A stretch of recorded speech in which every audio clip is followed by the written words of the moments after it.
Hello, sir. Here he is. Hey, how are you? Hey, buddy. How's it going? I'm doing awesome. Awesome. Doing awesome. How's the day off? Oh, I know Thursday's first day. Yeah, I you had, you uh, work all day. I had one call, Cheryl in Minnesota, super nice woman. So took a sizable deposit. She had to move some money around, so we'll get her launched tomorrow. Uh, Nice. then I actually on the uncomfort scale, I filmed some Instagram content and put some stuff on like a coaching page that I have now. So Good for you. little intro video, and then Aaron, our social media guy, just gave me some other ideas, so I'll work on some more of that this weekend. But What as we obviously we're transitioning from your army of one journey to going into the sensei sales sensei journey. yes, What is it that you need from me to be able to help you succeed in this next phase? yeah, great, good question. I guess just I think it'll be great to do those reviews post call. Yeah. I think that's something, what went well, what can be improved on, stuff like that. Yep.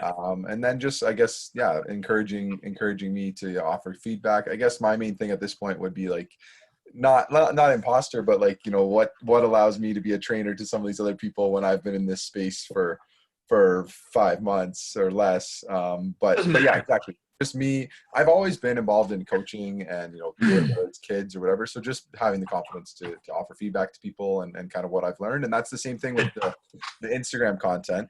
I kind of feel like, oh, like what am I to tell people what to do? But I've learned a lot as well. So just different ideas. I know you're great on the video, but just different ideas for what I can be doing there. And same with offering feedback in the dojo as well.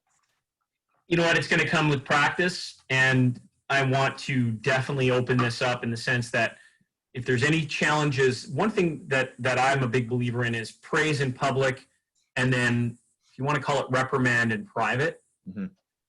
I've seen men, so, and I'm not perfect, and not but, and big believer in that. You do a great job, tell everybody, like scream it from the mountaintops. There's a challenge, wait till the opportunity presents itself to pull somebody aside. And then, yeah, I've recently had this with an in-law, Mm-hmm. where this particular in-law, so of course it's a family member now, and she just has this thing where her demeanor is really nice, and yet she'll say things. You know what? I noticed this about you, and then it'll be like in front of everybody, and it's kind of like I've caught myself. Now I know it's coming, and so I've been able to go. I've noticed that I noticed this about you, and I'll go before you continue. If what you're about to say isn't complimentary, then my suggestion is we take this conversation private, because I don't want to turn around and start going tit for tat with you, because that's just going to be a stuff. Because human nature is, if somebody insults you, do you sit there and you take it, or do you just throw one back? And what's human nature, right? Somebody, you're sparring with somebody, they give you a left, you give them a right, because that's just what you do. Yeah. No, yeah, I've So, heard you say that before, and I agreed. Same with, like, I've coached, not the past couple summers, but a baseball team, like kids 10, 12 years younger than me, same thing. Like, if there's a coachable lesson, pull them aside, yeah. and yeah. And then otherwise, like, keep the team morale up when everyone's together. Yeah. And a coachable lesson can happen both publicly and privately. We did a dojo. I did a makeup class today, and I usually never do this. And I did this because a couple of the guys couldn't make the last class. So I said, okay, can everybody else, if I shift the date, can you do this? They agreed. And interestingly enough, one of the people that asked, can we do a makeup class? In fact, he was the person that said, can we do a makeup class? He didn't make it to the makeup class. No. Yeah, so it's kind of like, okay. But what was fun was we were practicing tone of voice, and even though you've already gone through this piece, I made it. I've added to it. Like I've added things that get people out of their comfort zone. We were laughing so hard today, so much fun. And you're going to see this come up in this dojo that we're about to jump into next Wednesday. Mm-hmm. I was telling people in the room, okay, I want you to actually be an asshole to me right now. And it was shocking. And I said, don't worry, just go. And it was what kind of deal can you give me? And I wanted them to make me feel terrible for asking it. The point was, you're not going to do this in real life. This is not your authentic self. Mm-hmm. Just do it anyways to get out of that comfort zone. What was interesting is as they went to one direction and then to the other direction, these people found a middle ground that was a little bit more off center, mm-hmm. in the sense that a lot of people tend to discount way too much because they feel that they need to do that, or they're thinking that I need to do this to be able to close the sale. And no, you don't. And as you know, with training and the right words and the right tone, you can still come to a place where you don't have to compromise your values or your integrity to come up with a win-win. Mm-hmm. Because if you have to compromise, it's a win-lose. Yeah, it's that pushing beyond. Like, I remember we did the same thing. Like, we're all too friendly. You have to get comfortable being a little more aggressive, and then that brings you from like this level to like up to this level when like being an asshole is there. Yeah.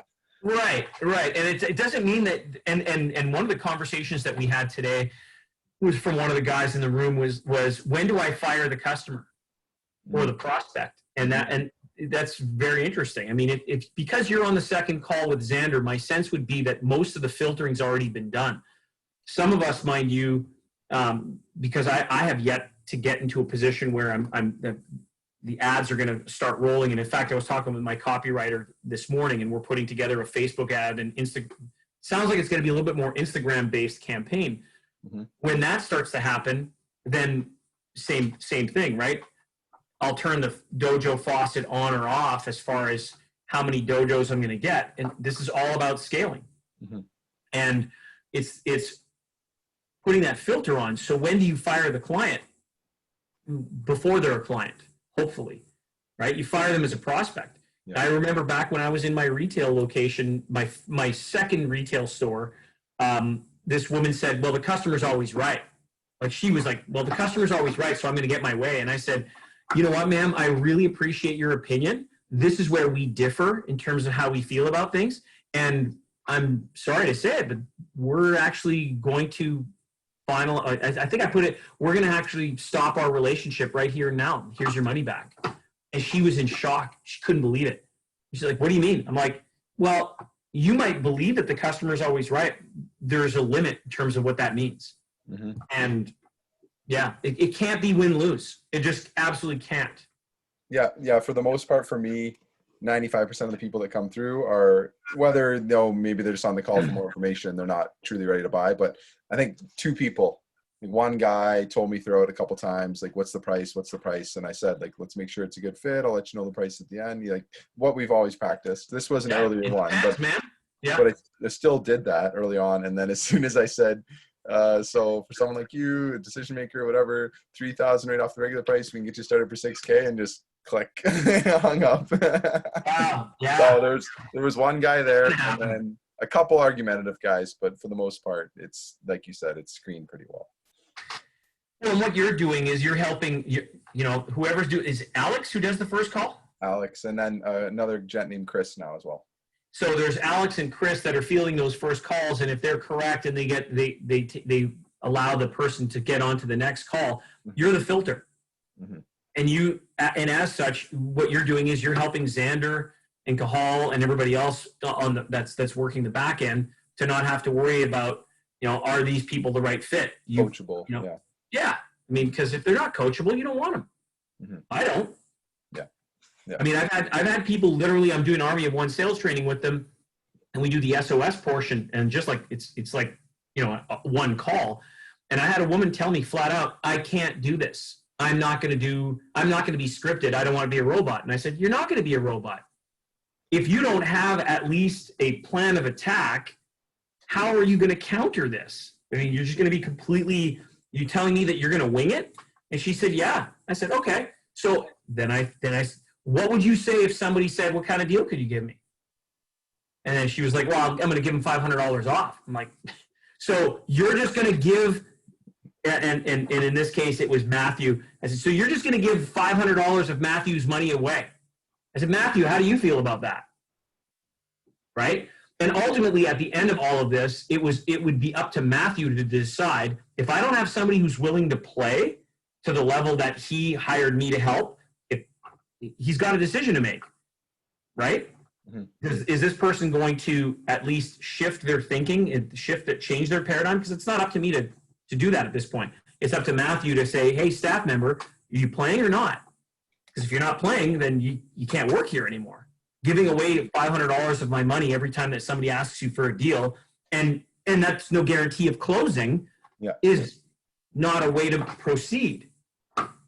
So, all right, man. What I'd like to do, this is going to be our last Army of One call, unless there's anything else that you want to go with, and then we'll jump into a bit of a conversation in terms of what's happening next week. You're going to, again, right now you're doing one dojo a week. We're going to be doing it together, so we're going to be tied at the hip. So I don't think there's going to be a need for team meetings or anything at this stage yet until I start adding more people. Okay. But let's just go over some of your notes. Stop me at any time. Go, hey, Joe, I want to add something to that, because this is still being recorded, my brother. Great stuff, by the way. I've really enjoyed, I have to say, I've really enjoyed the time that we've been able to spend together. I've learned a lot. I've learned a lot about you, but I've also learned about, just gotten some golden nuggets from these conversations. So thanks, man. Me too. Thank you.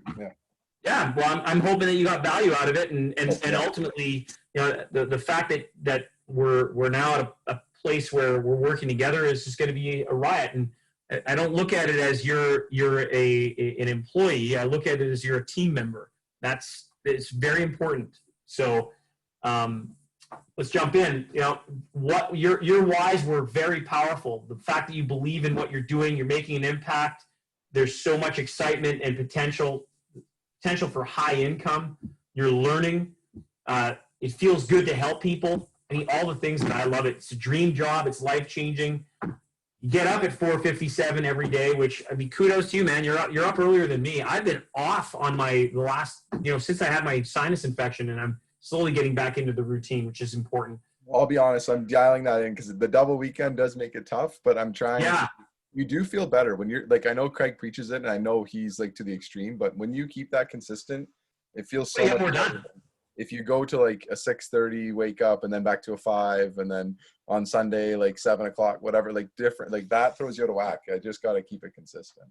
Yeah, admittedly, as I'm digressing here. Like, I know coming up this weekend we're doing Laugh Olympics at the lake. Mm-hmm. It's the young late nights 21-year-olds to 28-year-olds, 29-year-olds that are there.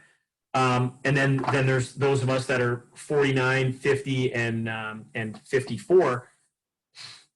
It's going to be very challenging to sleep, especially if the weather's not good. Plus, I'm a little antsy about COVID and everything else. So we're 16 people in a very small cabin space. Mm-hmm. Granted, we've got bunkies and the kids are going to be putting up tents, but we're eating and everything else.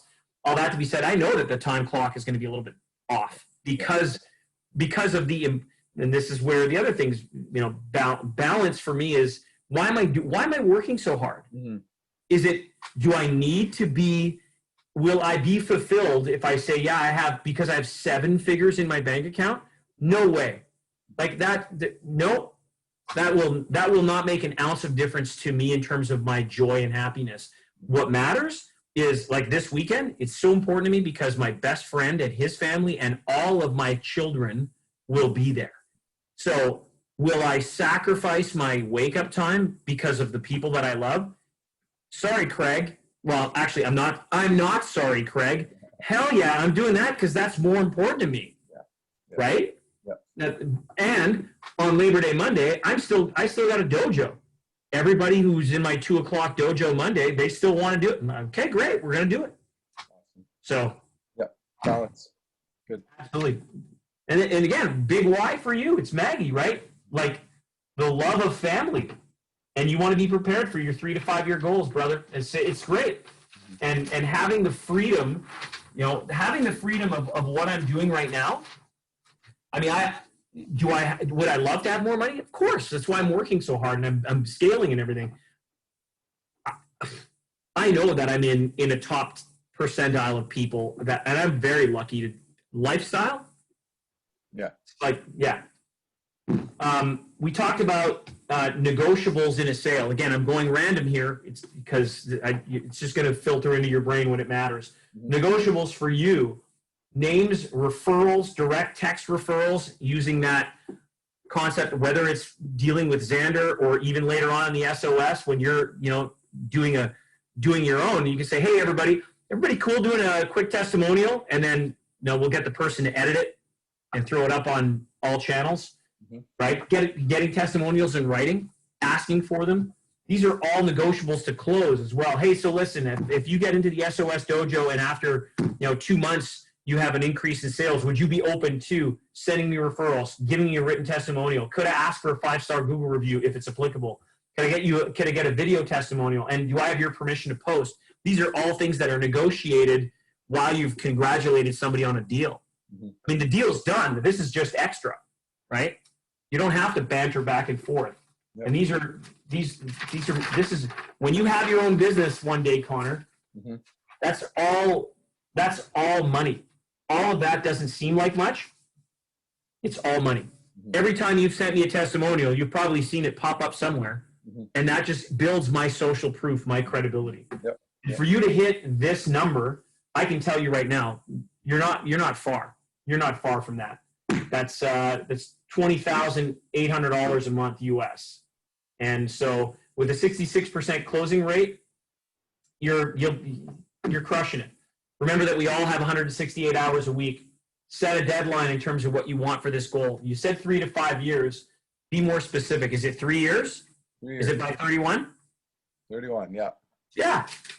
I think here's the thing, goals are dreams with a deadline, as Tony Robbins would say.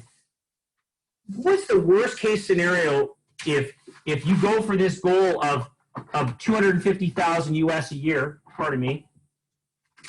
This is me just being OCD.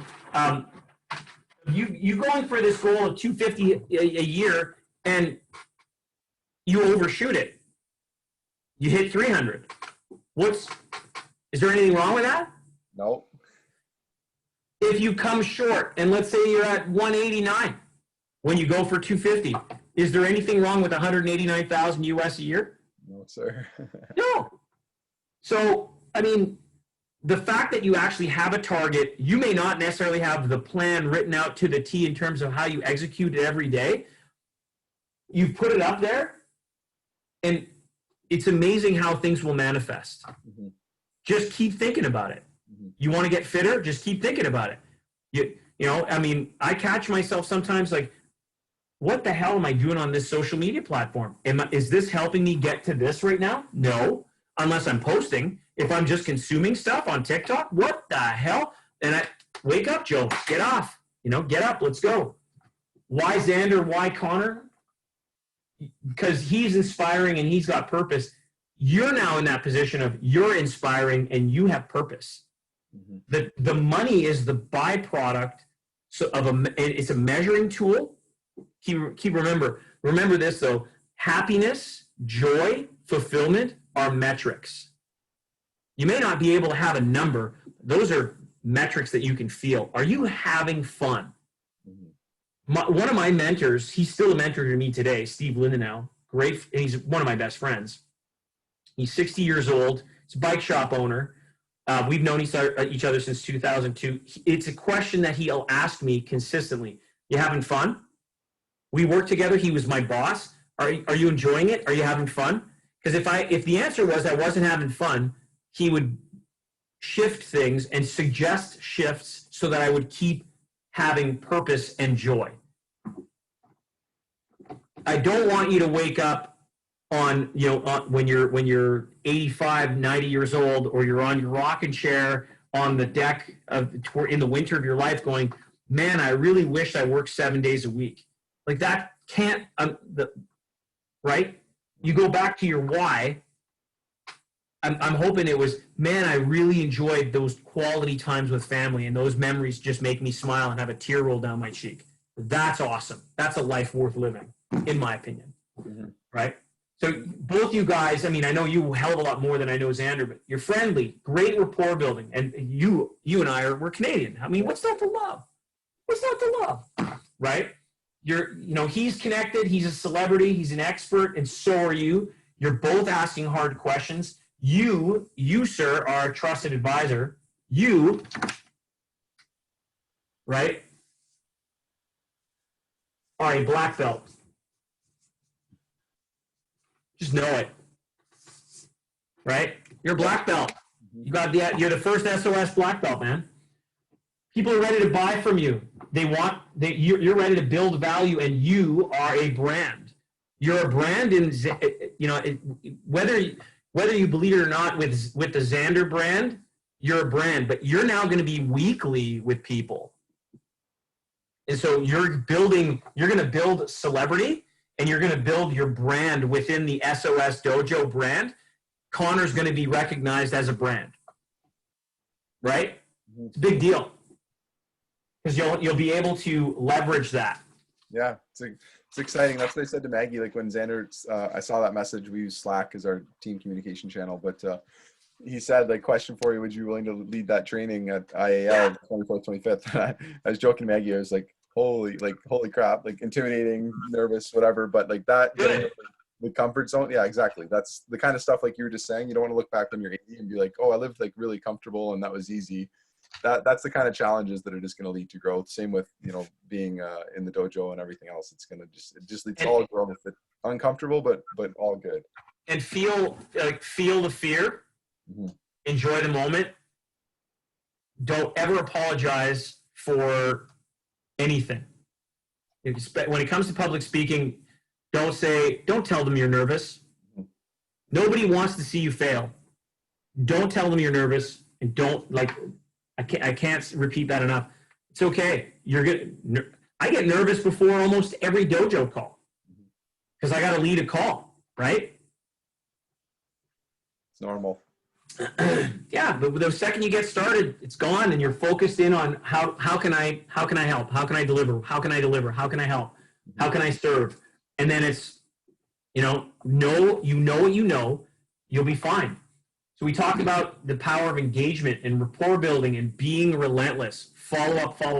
One of the things that one of the things I preach, especially for a lot of the bike shops and other businesses soon thereafter, once we refine lead cycles, is when you do your follow up early, you add people to your funnel. It takes 5 to 12 touches to be able to get a sale. I mean, when you're on the phone with somebody, imagine how many times somebody has had to actually see Xander either in an ad or following him along in the Facebook group before they'd actually pulled the trigger to make the sale. I guarantee you it's somewhere around here or even here. Yeah. Right? So building rapport in the world of using this, set up a strategy, be relentless. There's nothing wrong. And as I've told you before, I would much rather hear no than hear maybe. I had a conversation with somebody today, somebody in Livermore, California. I was doing Army of One with. It was their first day. And I told him, I said, Jim, you would much rather get a no than a maybe, because a maybe you might be saying to yourself, oh, he'll be back. And then all of a sudden they never do it. And it kills you because you think, oh my God, I did such a great job. What happened? If you know it's no, at least then you can ask, okay, so you bought something else. What prompted you to go buy somewhere else? Or what prompted you to not buy? And then asking the question, what is it that I could have asked, or what could we as a team have done to be able to influence you to make a decision? These are questions that a lot of people don't ask. They just think they lose the sale and that's it. That's part of the relentless aspect. How can I learn?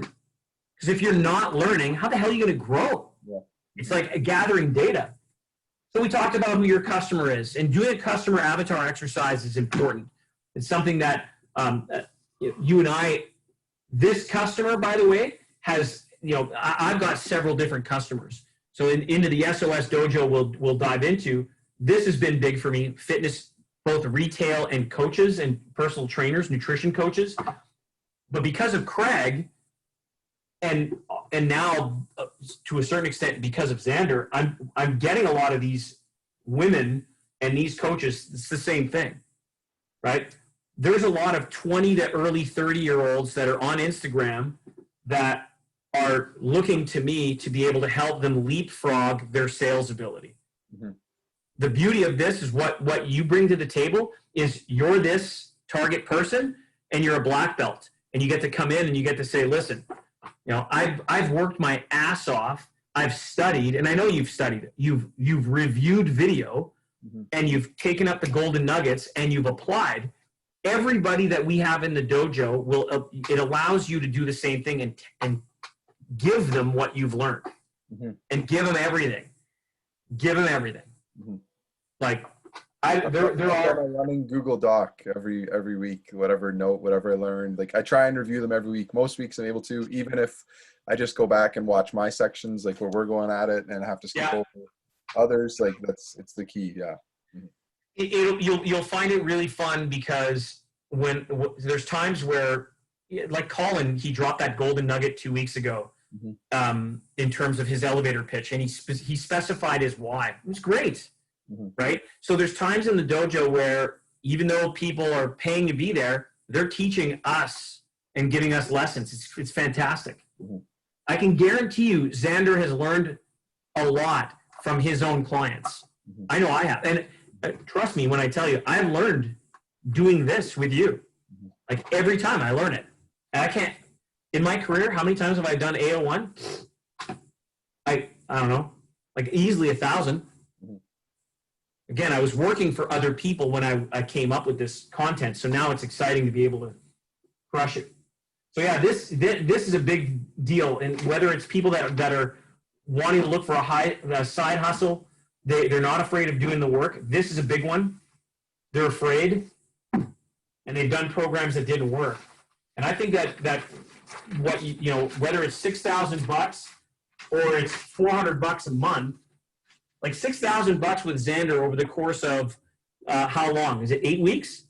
8 weeks and then continuous access, but 8 weeks is like the intensive, yeah. Right. So you think this is where Craig keeps telling me I should be charging $997 for the dojo, mm-hmm. right? And I'll definitely be bumping up the price. Mm-hmm. I'll be bumping up the price if I do the dojo. If you're doing the dojo, it'll be price X, because I do want to have a lot more students. There's no doubt about it. And this is where it comes into, when you're negotiating price, this plays a bigger role than like people realize. Your tone of voice, no different than using the words that we talked about. Hey, you know what? I totally appreciate that you're looking for a good deal. What exactly did you have in mind? As opposed to, I appreciate that you're looking for a good deal. Just what do you have in mind? Like, same words. Yeah. I'm coming across completely different. So, and you can have fun with that. Part of this as well is yes, it's a negotiation strategy where this little piece here, I talk about my realm of possibility. If they're out here, we know where to go. If they're in here, we know where to go. I find this part, it's fun and fascinating. You can have fun with it. Like, you're allowed to have fun with your prospects and your customers. Like, I find people take sales like they're so serious, and yeah, there's an aspect where it's serious business. You can have a lot of fun. Me. I'm not suggesting that I'm a class clown, or you should be a clown in when it's time to work. If you're laughing while you're learning, it will be anchored in as a memory. It's no different than a painful memory when you were hurt and you were crying. You could recall that in an instant. I would rather you have these highs of highs as far as your state, as Tony Robbins would put it, because when you have a high level of energy, highest energy wins, and energy always wins in sales. If your state is high, you'll be able to translate that with your tone of voice, especially when people don't see you. On video, which is the way I like to do things, this is definitely important. and I'll anchor myself, whether it's that, I mean, do to win, man.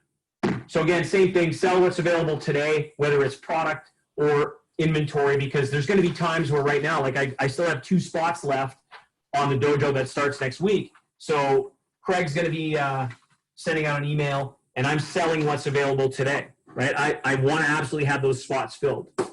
We talked about best, better, good. What are the price points? In my world right now, it's $7,500. I can do a discounted version of an army of one if I have multiple people, or of course going into SOS, right? Best, better, good. And then of course I also have in the bike world, it's best, better, good, and or lead cycles. So it's program, and then recurring revenue at a low entry price point. But you guys here's your 8-week, $9,000, $3,000 off, $6,000, and then your accelerator, which is your mastermind.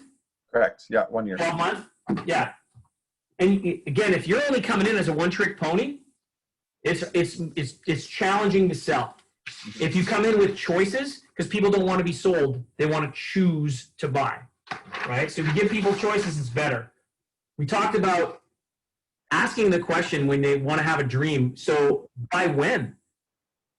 By when do you want to achieve this? Like you were already specific. Okay, I want to hit $250,000 US by the time I'm 31. I want to be creating that income. Excellent. So now working, if you were on the opposite end with somebody like Xander and you were learning to take your coaching business to the next level, how does not working together serve you right now? Mm-hmm. How does not entering the dojo serve you to help hone and sharpen those sales skills? How does that serve you right now? How does not working, right? Powerful question. Those are like, we have those questions that you're asking in like the prison, the discovery part of the call, but those are great to, I've got those on my list now for end of the call. If they're giving you all the excuses, it's like, how are you going to reach, you just told me you want to get to 6 figures in 6 months and you're making nothing right now. Like, how are you going to get there in a friendly way? You got to ask them that tough question, right? Like, how are you going to do this on your own? Yeah, I mean, you can even go as far as saying, so let me get this straight so I can understand, because, and I would say this, if somebody's saying like that's, if $6,000 is too expensive, or, $400 is too expensive, it's like, so what do you value more? Do you value results or do you value time? Because I'm giving you both. So what do you value more? Right? If somebody said, hey, I just recently saw this, where somebody was like, I want to know where my money goes when you're putting together my logo. And the guy said, so let me get this straight. If I work 20 hours on your logo, or if I work 4 months on your logo, does it matter if the end result, or if I work 5 minutes? If your logos kick ass, what matters to you? And the guy said, well, if you did it in 5 minutes, I'd want to pay you less. And then it comes down to, so the guy said, well, then what matters is the value that I can create for you. Like he said, I could totally have done it in 5 minutes, called you 20 hours worth of work later, which could be a month, and tell you, here it is. And by the way, that happens often. Because the sense of value that somebody's going to pay, right? Mm-hmm. You've ever heard of the Guggenheim Museum? No. In New York City. So they had a consultant that said, here's how the story goes. They were putting together an exhibit and it just wasn't working out. People, for whatever the reason, people weren't coming in to come and see this exhibit at the museum. I want to say it was the Guggenheim. I could be wrong. It doesn't matter. It was at a museum in the United States. And this consultant said, I can solve your problem. It's $100,000 to hire me, and the meeting will be 2 minutes. And they refused to hire him. Finally, they bit. After a couple of years in this exhibit, they tried everything. It didn't work. And it was about inventors. Anyways, they flew him from California to New York. They brought him in. He sat down, and he looked at all of these people, and he said 2 words: build garages. They're inventors. Where do most inventions happen in today's day and age over the last 300 years? In the garage. Eagleson, yeah. right? So now, and everybody had the epiphany. He had already had the idea. It was $100,000 idea. They wrote him the check. That's awesome. Brilliant. The problem is people look at it and they go, well, yeah, how much time spent? So, I love asking, so is it a question of what do you value more? Is it time or is it results? And so we talk about building a template and where are your customers, right? Again, this is something that you can review later if you decide, hey, and keep in mind, buddy, I mean, later on when you're going to be running off on your own, whenever that time is, because like I'm teaching and winning the NFL way, you're going to be your own coach. You may very well be doing your own SOS in the future. Right on, man. Don't forget, the little people.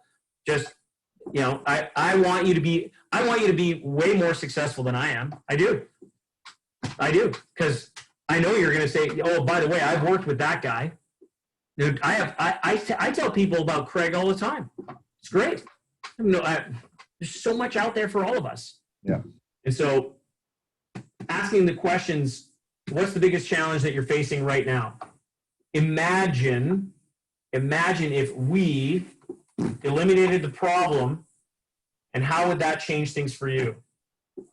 I know you have versions of these questions. These are powerful thought questions. I showed Jim today this book, Mind Reader from Lior Suchard. I'm sure I told you about this. It's a fun read.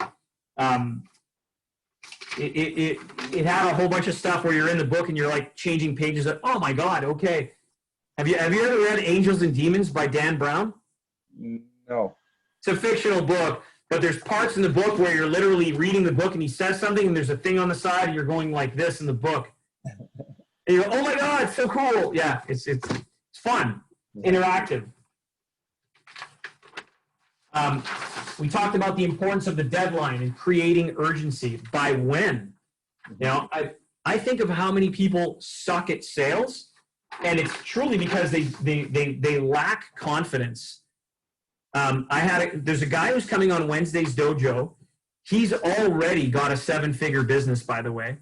And one of the things that he was told by one of his coaches is, you're going to start selling and you're going to fail the first 25 to 50 times. And this guy's named Steve, and he said, Joe, I don't want to fail. This is why I'm coming into the dojo. I want to be able to have a higher success rate coming right out of the gate. He's doing the right thing. Because what do I always say? It's safe to make mistakes here, whether it's in the dojo or an army of one. This is the safest place you'll ever find. And that should resonate for everybody, not just the women. It resonates for all, because we all have performance and confidence challenges, right? We talked about your SWOT, your strengths, weaknesses, opportunities, and threats. Well, you're authentic, you're healthy, you're fit, you're Canadian, you're disciplined, you have structure, you have great relationship, you have drive, right? You're committed. And then weaknesses, video skills, but that could be work on that could definitely be learned, right? And you're getting better at it. You've sent me testimonials that are fantastic, right? You feel that you need more production time, and it's okay to be able to take a step back and charge up the battery. It's okay to know that during the day, hey, you know what, right now I'm going to not work. The joy of not working, there is something to be said about that. I've got it on the desk. Every book I'm making these notes, but I got to stop ordering right now because I have half a dozen lined up. But The Joys of Not Working is one of them now. It's a very that book was really interesting. It is so counterintuitive to everything that we learn and hear about in society. And like I was talking to Craig about this. How much is enough? And it's not that I don't make good money. I know I make good money. I make above average money. He's saying, Joe, you can make so much more, and we're going to help you do that. And we're going to focus on the right things and the right activities to get that. That's why I keep working with Craig. And it makes a lot of sense, right? I mean, this lead cycles alone, I could just do lead cycles alone, and I could retire on that. I shit you not. Like, it's great. Our attrition rate on lead cycles is less than 1%.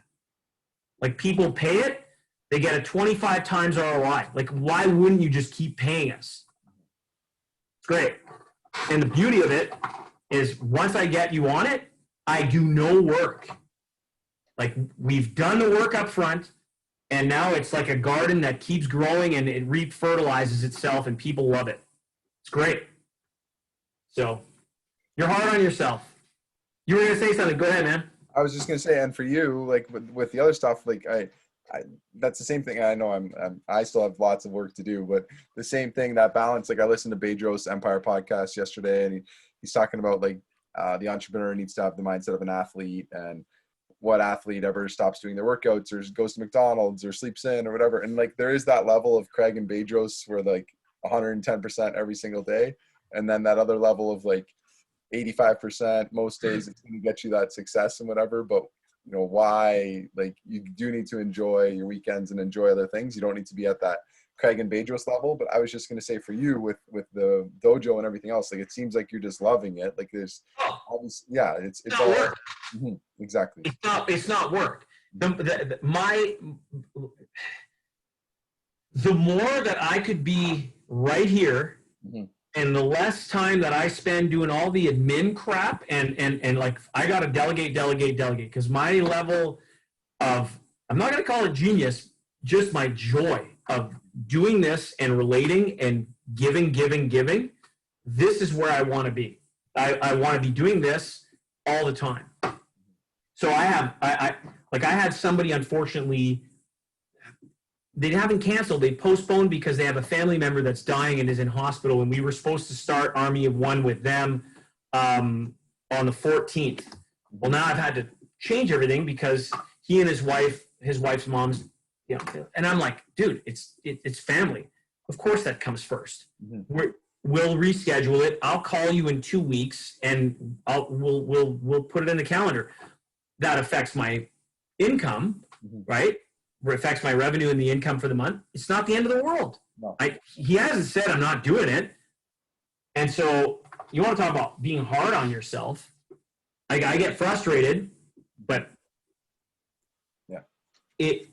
Craig had shared with me this, Connor, and it was interesting when I told him, hey man, I mean, I'm going to have like anywhere between a $30,000 and $50,000 month coming up, which is, you know, for me, with how little the expenses that I have, it's a big month. And he said, and that's US dollars. And he's like, well, that's a lot of money for you, but Joe, that's not a lot of money for some people. Number one, fair. And it's a fair statement. Number two, if you think about Bedros' story, and I don't know if you've read Man Up or not, it's fascinating because Bedros, like Craig said, Bedros has got this chip on his shoulder, and that there's a level of fear where he just does never want to live what he lived in his past again. When I say we were, depending on where I was, whether it was my mom or my dad. My dad was upper middle income, and my mom was, when I was with a single mom, you know, when she was a single mom, it was lower middle income. But we always had food on the table, always had clothes on our back. We always lived in a nice house. So it's not like I would like to, he was dumpster diving. Yeah, I've heard that, yeah. So, you know, when you've lived like that, that can definitely change you.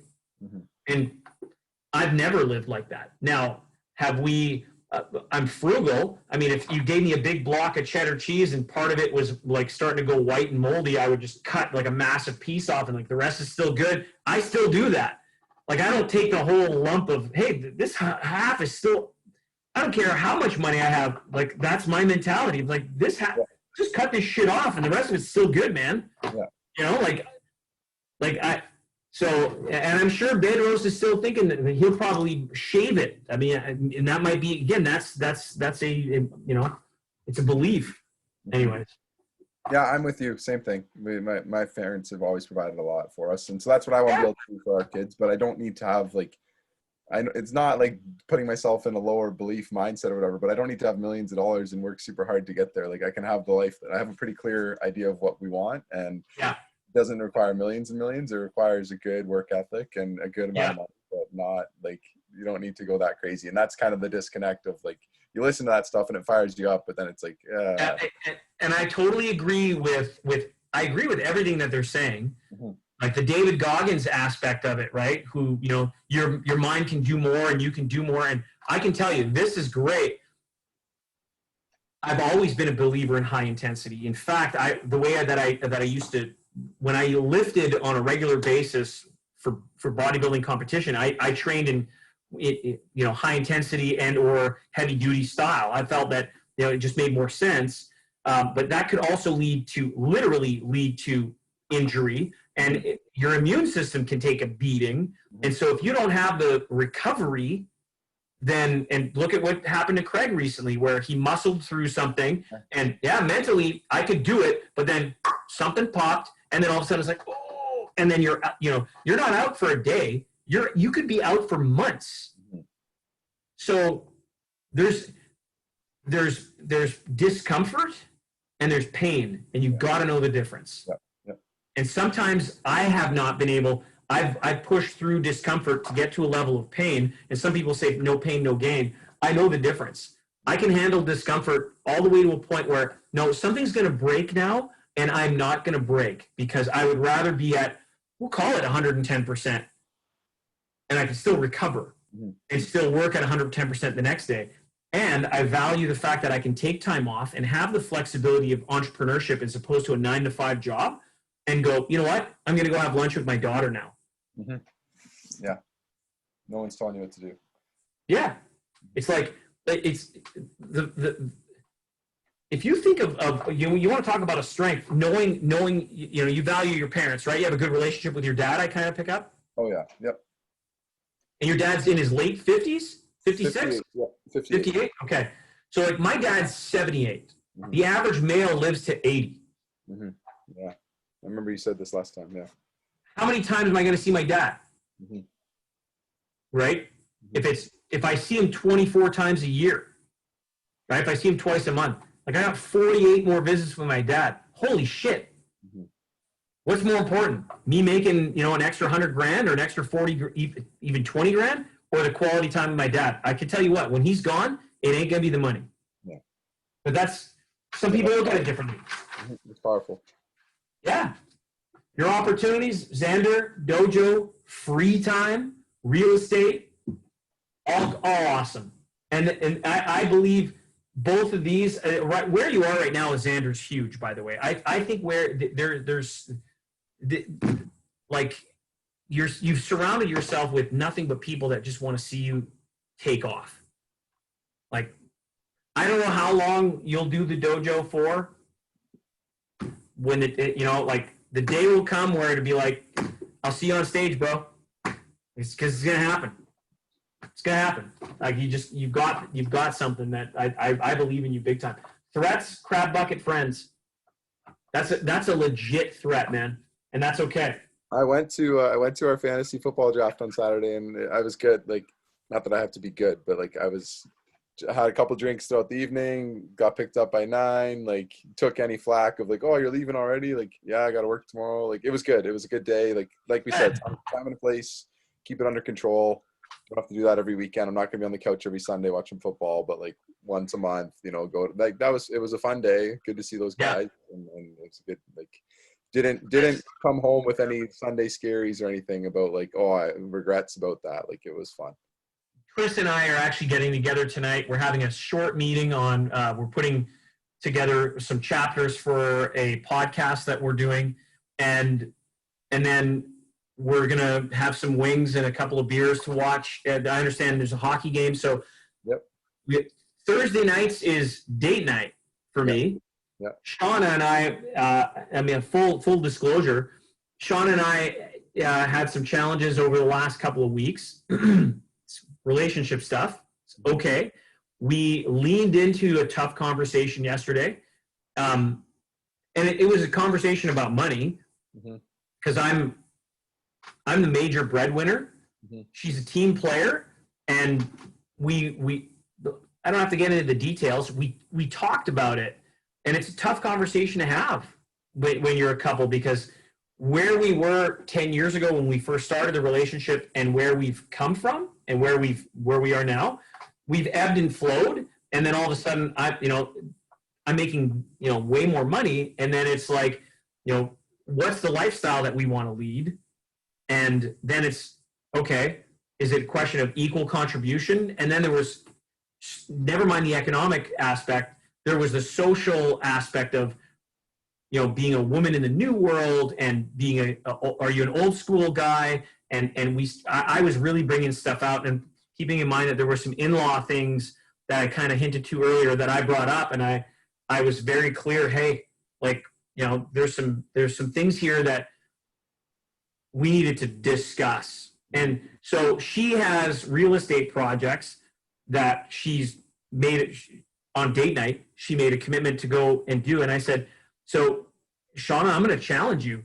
I said, it's date night and I have this in my calendar and you don't use your calendar at all. She goes, why should I? I know it's date night. I said, so why aren't we having date night?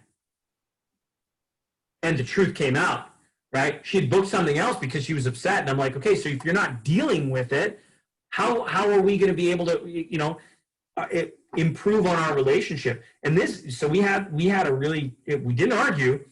We had a really challenging, and it was awesome. It was a great conversation. Yeah. And this is the part that I think social media, and I'm guilty of it as well.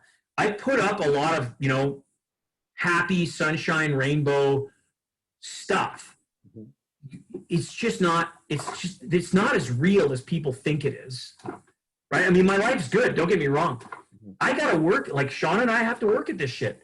So she's off with one of her good buddies, Elaine, doing something that's of value, which is great for both of our dream. And what's interesting is she even brought up my vision board. She said, we don't have our vision board up.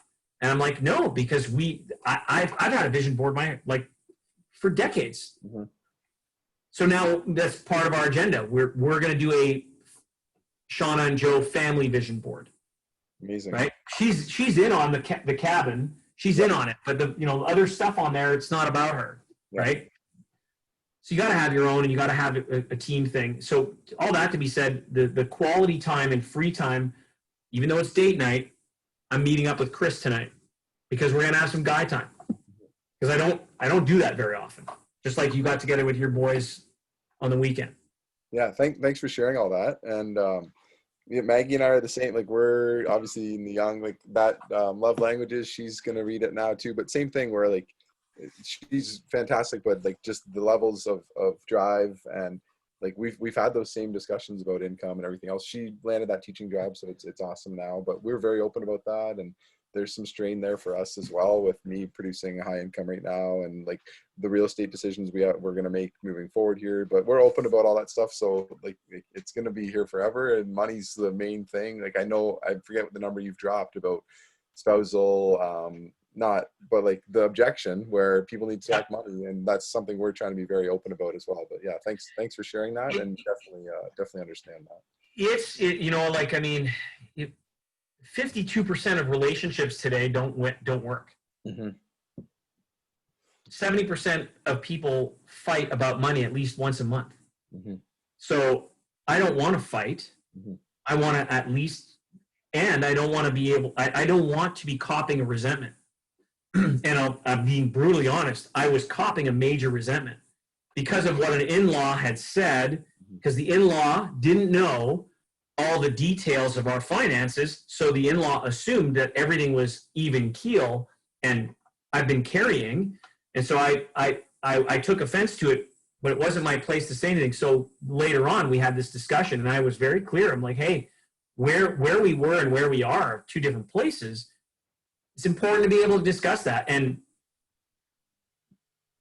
we had to come to, we still have some ironing out of this thing to do. What's the agreement that's going to help us as our couple work? Because that's, at the end of the day, I mean, I love this woman, and I do want her to contribute, and I don't want her to work hard to do it. When I say I don't want her to work hard, I want her to be satisfied and have purpose and enjoy her work and have fun. I want her to have as much fun as I do, as opposed to I occasionally hear her. I bought her a new laptop because I could hear her with this old laptop from this contract job that she has in a lab. The laptop's a piece of shit, and she's like, rah, rah, and I can hear her, and I'll walk upstairs, and I'm like, I'm buying you a new laptop. This is terrible. So, and I did. Yeah. So, crab bucket friends, buddy. It's fantastic that you've recognized it. I just want to go over my notes. Give me 1 second. I just got to run and grab my charger, so I'll be right back, okay? Yeah, go, brother. Go. I'll put it on pause. Quote unquote office. So our place is one bedroom. So yeah. The area where I normally am is the kind of the common kitchen, dining, living area. And then Maggie was out there and she's doing some baking and whatnot. So I'm just this is our solution for a closet, because it's just an open like bed, closet, Costco rack. So this is the grind, like the quote unquote the grind right now. Well, my friends all have nice places. Like those guys they bought in a really good time in a town 10 minutes from us, a small town. It's called Baden, and they bought for about $330, and their houses would be worth close to $6 now. Like, it's outrageous what's happened around here. And so we bought this last year, and it was $485. But the beauty of it is the up and down. So we lived up.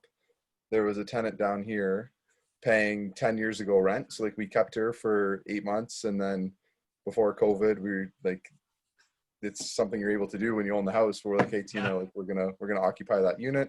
So we moved down here, and then now renting up top for $1,900. So they're paying the mortgage and then some. And this is our grind right now. We got 1 bedroom, and it's gonna sell us up for smart money. Man.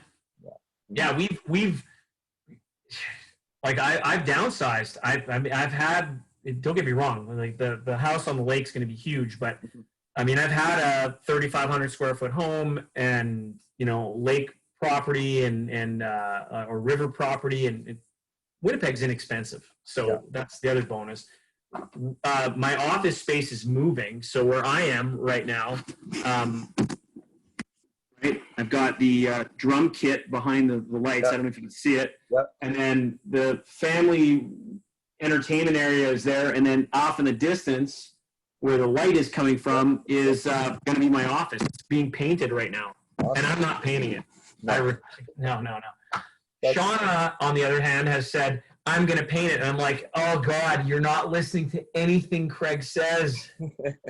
So we've had a little bit of a challenge on that. She enjoys painting. Like, she just loves it. And I'm like, okay, I can do painting. I've painted. I can't say that I love it. We did all that when we moved down here in May, the photos and the painting, and we're not in a position, like, it was COVID, and it actually gave us a lot to do for a few days. Sure, it was great, but yeah, we both agreed. Any next properties we're hiring for painting and anything else. It's frustrating. It just made we when we moved in, I said we are not painting anything. We're hiring people, and I'm glad that we did it that way. And this was well before Craig. Like, we've been here for 5 years now.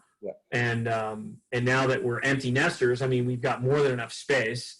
And I mean, I don't see I don't want to move out for a long time. I mean, it's Winnipeg. We've got everything we need. Kenora's got where we want to be. Awesome. We just need better internet. Which we will get, by the way. We will get. So here's some notes that I want to share with you, and we'll spitball this together. Okay. And I want to go over my workshop chapters with you. All right. So we've talked through all of these things, and I believe that we've gone over them all. We talked. Obviously, you're the black belt in sales objection system dojo training. I talked about getting the metrics, getting the follow-up early, cutting to the chase often, asking often. I'm a big believer in leaving people alone, and that's what's interesting, that even in the concept of a 2-call close that Xander came up with, live and in person, it's, you know what, I'm going to go see if my desk is still there. Let's let the music play and let people talk. Or here's a coupon for a coffee. Why don't you guys go for a walk or a ride, come back and let me know what you guys think. It's leaving them alone and giving them time to process without having a salesperson in their grill, right? Give them space. So it's great. I'm a fan of using a quote only in the context of if you have accessories to offer. Mm-hmm. And then you could say, well, I appreciate that you're looking for a good deal. What is it specifically that you want me to take off of this list to help save you money? And therefore, I am not discounting. I'm using the accessories as my opportunity to hold margin. In the world of coaching and whatnot, it could be like in my world, I could say, tell you what, if I threw in a couple of months of the SOS Dojo for the $7,500 option, would that interest you? If I've already got people in the dojo that are paying, I'm already expending the time. So it's not like they get it for free. They're going to eventually they're going to get the value from it and come back in. Mm-hmm. So I love using the quote and asking again, like close, has to be done. No different than hearing Alec Baldwin in that scene from Glengarry Glen Ross. ABC, always be closing, always be closing, A, always be B, C, closing, right? Mm-hmm. Of course, you already have the SOS, which will help you close again. I talked to you about the popcorn method. Yep. And what's great is, Amy, I'm part of Xander's group on Facebook, so I love it when he does these, he's recognizing coaches that are doing a great job, which is outstanding because that just, again, builds social proof. Dealing with a time vampire is basically saying, if you're not doing it now, let me set up a time that gives me, an opportunity to come back along, and you're basically leaving them alone because if you don't want to miss out on opportunity that somebody might be ready to buy now. And live and in person, it's either, hey, you know what? These other people might be interested. Why don't you join me and we can all talk together? And that gets you creating the popcorn method as well. And I'll tell you what, a lot of people don't understand it. They've had times, Connor, where they didn't know how they did it, but they had multiple people all buy at once. Mm-hmm. This concept of having a template and asking the right questions and then making sure that you're leaving all of these individuals alone to gather them all at a specific time, to ask getting one person to pop and getting them all going because that one person becomes your salesperson is insanely valuable. Like that's how you leverage your time, whether it's live or it's on a call like this. Giving good phone, same template, just making sure that you're getting an appointment. Using social media hacks, well, you know all about that with Craig and with Xander already. Networking live, we're already doing the elevator pitch, which is great. Systemizing your day, well, that's one of your strengths. And then congratulations. I talked to this guy today about this, and he was absolutely befuddled by it. He couldn't believe it. And when I said, hey, so imagine I take your money, and it's the numbers I used were $5,467 all in with tax. There you go, Jim. Congratulations. Now what are you going to say, Jim? And he goes, thank you. Holy shit. I used that with Cheryl today. Congratulations before the credit card was out. Like, congratulations, Cheryl. Let's get you going. You're making a great decision. She's like, yeah, here's the correct number. Like she was stumbling a little bit, but it was more just figuring out the payment method. She was ready to go. Yeah. So congratulate, photos, video, permission to post, bang, bang, bang, get it done. In the world of lead cycles or in the world of your own business, once you've got somebody purchased, you put them in your automated email follow-up. I call it the buyer form so that they become part of your drip campaign. And interestingly enough, I've just sent 12 books out, 12 of Craig's books out to people, and Linda said, hey, can I get their email addresses? And I know why, because she wants to be able to follow up, which is, absolutely okay. I'm a big believer that once somebody buys something from me, I want to be able to send them a follow-up call, follow-up card, and then do follow-up events and appreciation, like to be able to say, hey, you know what? And we will eventually have this where we're going to do a group SOS call and have everybody together. That'll be a lot of fun. And it doesn't have to be a training call. It's just a quick, introduction to have everybody in together. And I'm definitely going to let everybody know that you're an SOS dojo black belt and that you're continuing your training and that you're going to now teach, which is awesome. So again, follow-up card and gift. You've already received from me, send out cards, but there's banner season and there's other tools that are available out there. Follow up. I mean, even today I did the makeup call with some people and I said, hey, who do you know who? I'm asking them the birds of a feather aspect of it. Like, who do you know who that would love to be able to come into the dojo? And well, you even heard Courtney on the call yesterday. Oh, I'm going to send you a lead. Well, that's great. And then just because, the SOS dojo is, it's bigger than me. I'm a brand within that brand right now. Like, you're about to learn that Connor is a brand within the SOS dojo brand, because you're going to be dealing with these people on a regular basis. It's not just a closing call. And that's what's interesting. Even this guy, Jim Buck, today from Pedigo Livermore, people come back and they deal with him for years. They love him. They absolutely love this guy. So that's why it's important to remember, hey, man, I'm a brand. And how do I get more people, hey, is Connor here? Or, in Jim's world, he wants people. I've reminded him, like, listen, man, you've got people within your store that work with you. You want people to ask for them, not for you. Because ultimately, that's my goal. I want people to ask for you. Mm-hmm. Hey, can I go into a dojo with Connor? Hell yeah. Like, we want that. Yeah. And of course, appreciate your customers. Appreciation wins over self-promotion every time. And sometimes adding Easter eggs, little hidden gems, surprises, things they don't expect, whether it's, again, a card in the mail, little something like a Marvel movie, like something that they didn't expect, but it's added value. Fantastic. Mm-hmm. And then that's it. And that's where we are, buddy. Amazing. Yeah. That was awesome. Those are the chapters of my book, right? So, and the book's still not out, and I'm not freaking out about that. I was worried about getting this other book out, and with Craig, it was like, don't worry about it right now. Mm-hmm. Focus on the other things first. And he's right. He's been down that road. That's awesome. What if we talked right now, and with, I know earlier you'd given me permission to use any of the video that we've done together, mm-hmm. To be able to post it.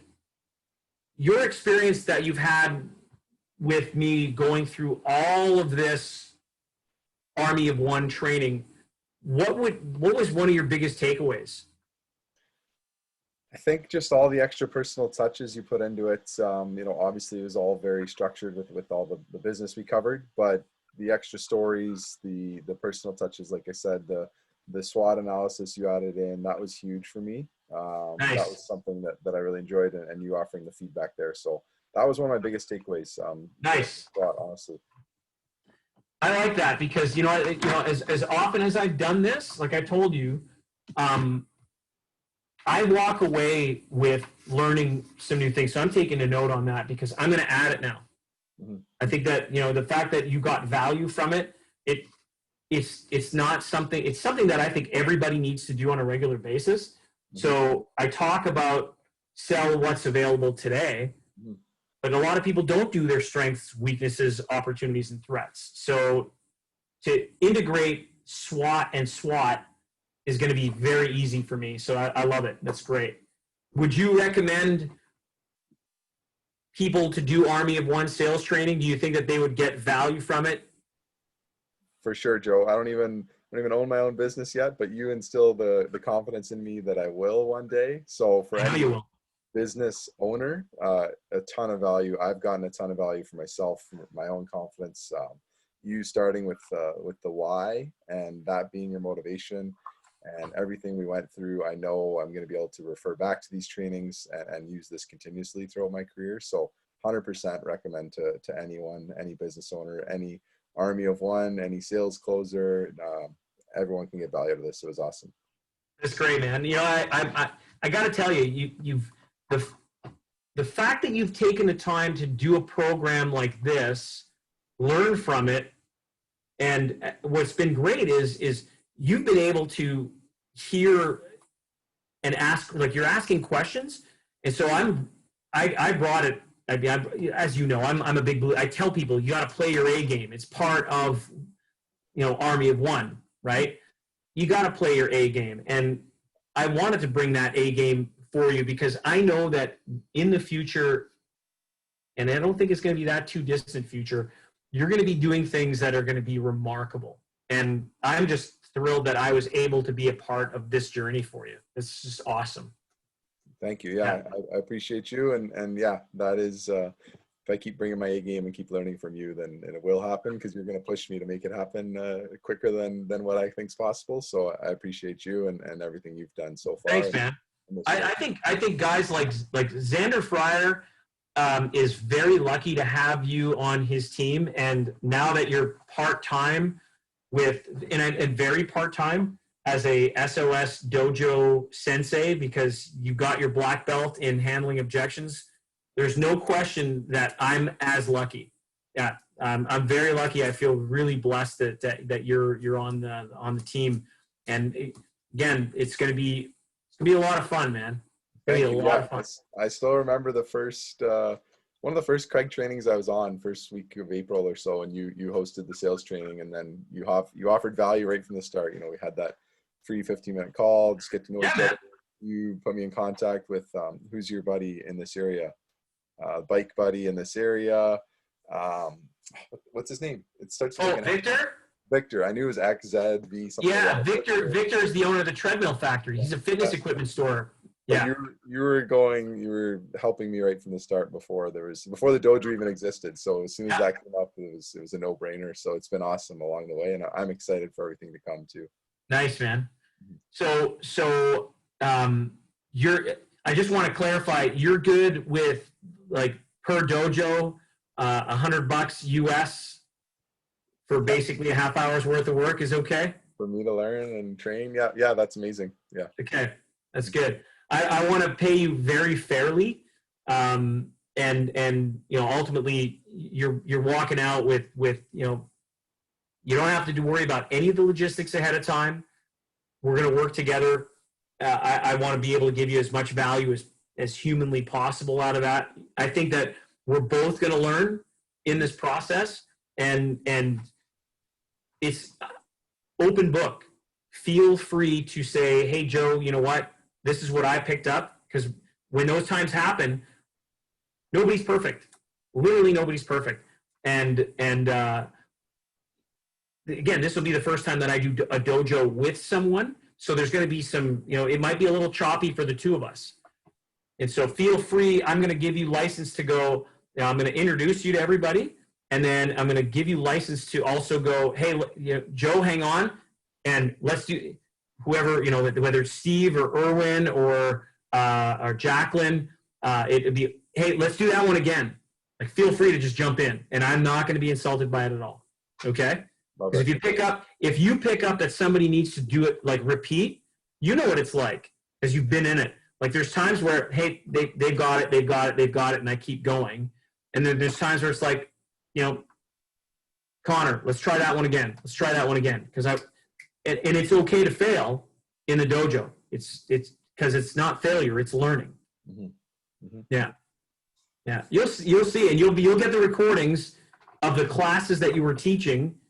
And you'll pick up on stuff, and you'll see that there's differences in terms of the curriculum will expand. And what's interesting is you'll bring your flavor to it when you're solo. I know that for a fact, which is gonna be great. Mm-hmm. Yeah, I'm excited. No, that's great. Yeah, man. Great growth, great learning, and just to hang out with you more and pick your brain more is great. Right back at you.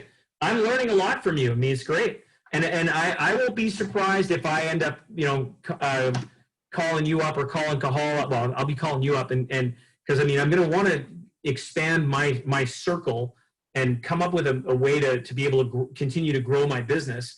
And I'll talk to Craig about it. I mean, I'm not sure if the answer is, do I take Xander's program as well? I'm not sure at this point. I have to delegate. And automate a few more things because I've got so much going on. I've only got so much time. Mm-hmm. So, yeah. So I'm going to stop recording this. So well done. Thank you. And let me just hit the